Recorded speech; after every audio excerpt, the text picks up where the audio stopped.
Home loan disasters. Let's have a look. Hello everyone, Florian Heiser here, and welcome to another episode of HeiseSays.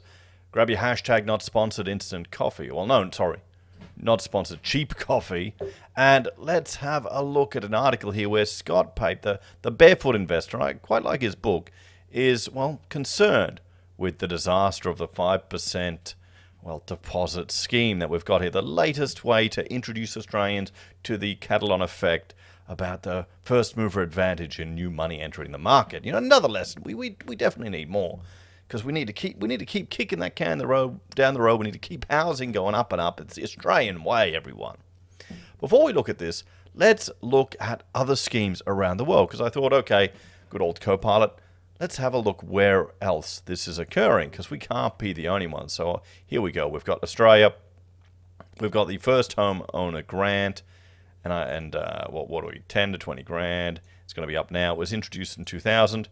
And I asked it, what is the home ownership rate when it was introduced, and what is the home ownership rate at the time of, asking the prompt? And you can see it's gone from 70% roughly to about 66%. So home ownership, not surprising anyone, has gone down since 2000. So it boosted first home purchasing and contributed to price inflation. I don't think it's actually helped at all, because we're looking at introducing more and more similar schemes. The states, they've got the National Home Buyers Fund up to 5% of the mortgage, 2002, 68% to 65% help access affordability, still a challenge, yeah. And I mean, the US is a terrible example. They've had the GFC, and we all know how that was driven. They made mortgages for ideological purposes, race-based mortgages. They didn't care if anyone could even afford it. They just wanted to tick their boxes. They packaged them up into dodgy products and sold them on to every man and his dog. And, well, the rest is history, sadly. Canada. First-time home buyer incentive. Shared equity. Why is it not surprising that the Canadians have started to flirt with communism here? I hate these shared equity schemes. We really need to do whatever we can to ensure people don't call for it here in Australia. Came in 2019. So there you go, 3% drop. Limited uptake and affordability worsened. Okay, again, it didn't work. We need to look, whenever anyone makes a suggestion here, remember glorious greeny politicians proposing rent caps and market interventions. They love all these things. And I suspect they're only proposing that because they're preaching to the choir. They're playing to their base. I'm sure the people there are smart enough to look at global comparisons and realize, okay, there's a precedent that this hasn't worked before. Maybe we shouldn't suggest these type of approaches to damage our economy here. Maybe we can learn from it. Well, no, I bloody well know they know that. They've got an architect there, and our whole education is, we're driven to look at precedent over and over again. United K helped to buy equity loan up to 20% of the property value, more with this shared equity. 64 to 63, no difference. So it increased new build sales, phased out in 2023. Okay, so it's gone. It was there for 10 years. Then New Zealand, the first home grant, 5 to 10K in Kiwi dollars, and their home ownership is down too, from 64 to 62. Assisted low-income buyers, demand exceeded supply. There. So what does it do? It'll push up prices. Remember, we need to ensure there's adequate supply for our housing stock if we want to get it more affordable. That's a challenge. Every year, housing is getting more advanced and more complicated. We're pushing for legislation to make changes to housing because people would make arguments that they want to save the planet. So let's make our housing have a higher energy efficiency rating. Great. Okay, fantastic. Whoop-de-doo. That's going to make you feel a bit better. But by legislating it, not allowing it to be a voluntary choice, it's going to drive the costs up for everyone. We've got accessibility requirements. Okay, they sound good in practice. I appreciate the application of that. I've designed for it in every commercial building I've ever worked on. But do we need it in every house? Because it drives the cost up for everyone. I would rather we give interest-free loans to people that want to or need to upgrade a house for accessibility purposes. This is the problem when people vote in these these rules, they don't think of the bigger picture. I think the average punter doesn't have that understanding of what they're actually agreeing to or voting for. They just want to know what feels good. They just go with the soundbite. That's the only way I can rationalize what's going on. Maybe that's my mistake. I'm trying to rationalize the irrational. So Singapore, the CPF housing grant up to 80,000. So, oh, look at that. Highly successful, strong public housing system. Okay. I think Singapore's not case because how many people live in public housing? Ireland, the Help to Buy scheme, up to €30,000 tax rebate, popular but raised price concerns. 69 to 60. It hasn't made a difference. You're probably getting the first mover advantage, and then it's not doing a thing. Here's the question to you: should we remove the first homeowner grant here in Australia?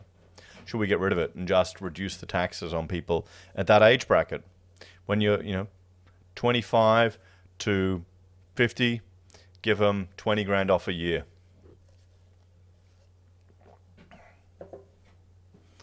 So France, interest-free loans of up to €40,000, 55 to 64. Okay, supported ownership, mainly new builds. Okay, so has that been a success? Has that been a success? Germany, Baukindergeld. Oh, I like this one. This is good. Now we need this one right here. We need this one here in Australia. 12 grand per child over 10 years old. Okay, why is it over 10? Short-lived, limited impact. Okay, and they've gone down. Why couldn't we put it for every child you have? What, €12,000? I got number 8 on the way. Oh, damn, I might make money. I need to move back to Germany here. Although my father gave up his citizenship, I don't think I can get it. Japan, a home loan subsidy program. Yeah, it's flat. Helped offset costs, aging population, limits growth. Yeah, there you go. So let's have a look at Pape's take on this scheme. Because I understand why people take advantage of it. We need to just ensure people learn about the implications of these things. About when the politicians say they're going to do something, why the evil right-wingers may be critical about the softy lefties who want to hand out money left, right, and center. Okay, there's a reason why. There's a reason why the more conservative you are about these type of things, you may be a bit critical of what seems like a nice, friendly policy, because the unintended consequences of it over time could make it all worse. And you'll find, honestly, that's probably would explain about, I'd say, 90 to 95% of leftist political policies. That's just a figure, a guesstimate there. We'll do some research later and prove it. So the Barefoot investor Scott Pape has issued a stark warning for Aussies taking advantage of the government's 5% deposit scheme. The finance expert has been a vocal opponent of the property buying initiative, labelling it insulting to first-home buyers and arguing it's setting people up to fail. The Home Guarantee Scheme, which was expanded last week, allows first-home buyers to purchase with a 5% deposit without paying LMI. The scheme now has no income caps or limits on the number of places available, with property price caps also upped. I mean, you've got people who are earning as a household over 200 grand getting into the scheme. Now, if you don't borrow a lot of money, well, you kind of got it, don't you, everywhere. Even Adelaide isn't cheap anymore. He warned first-home buyers who using the scheme could end up trapped and was just one bad year away from disaster should he run into problems. Signing up to the government's offer wasn't something he would recommend to kids, he said. The first-home buyer Pape was responding to when he issued the warning, Tim, has blasted the finance expert for his negative stance on the scheme and argued it was his only shot at getting into the property market before it was too late. Due to his expectations, prices would keep rising. Tim shared that he had $35,000 saved for a $700,000 house and didn't see the benefit in continuing to wait until he saved up $140,000 for the traditional deposit. By then, house prices will have shot up another 20 to 30%, and I'll be completely priced out. Meanwhile, my rent keeps going up. My landlord just sold the place out from under me. Yeah, he's making a valid argument. The guy here is making a valid argument to take advantage of this scheme to get out of a rental crisis. And, I mean, if you get into it and he gets into negative equity, if you keep making the repayments, will the bank really care? Will they care? No, they won't care. If you what you do is you be sensible. You don't go pissing a whole bunch of money away on jet skis and crap. He said the man was stuck on Australia's most depressing treadmill, running while prices and rents kept rising faster than he could save. However, he likened the 5% deposit scheme to a stepper machine that was way harder. When cost of living rise and home and contents insurance cancel rates and more were factored in. A $665,000 loan with a 6% interest rate would translate to $3,987 a month in repayments, or $47,000 a year. If the interest rate was 7%, you'd need to find another $5,200 for repayments. Here's the kicker: with only 5% equity, one bad year, job loss, health scare, divorce, you're wiped out, he wrote in his weekly column. You can't refinance, can't sell without tipping in cash. You're trapped. Okay, so well, let's reflect on that, what he's saying there. So, if only you got 5% deposit, but if you get one bad year, sure, but if property keeps going up, if you build equity in 5 years, in 10 years. So say it's within the first, 4 or 5 years. It gets you in 5 years earlier. Or 4 years earlier. What potential equity could you get in that time? 10%? Over 5 years? That's pretty conservative. If we saw the last 5 years, let's bring up SQM. Brisbane property prices.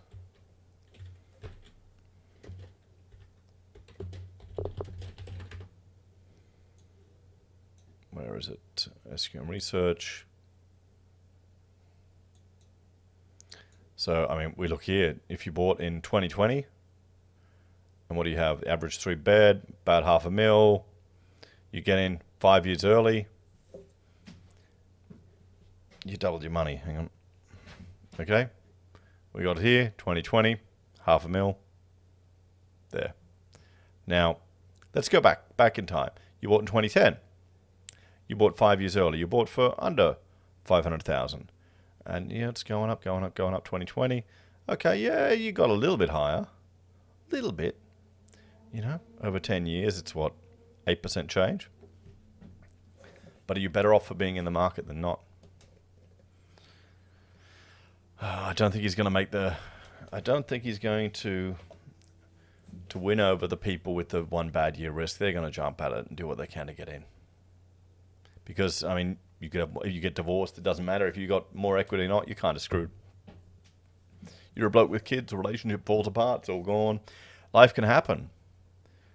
So, is that enough of an argument to not take advantage of the scheme?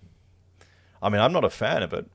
It's the Canlon effect. It's gonna just increase house prices. It's pretty much a boost of house prices of the scheme.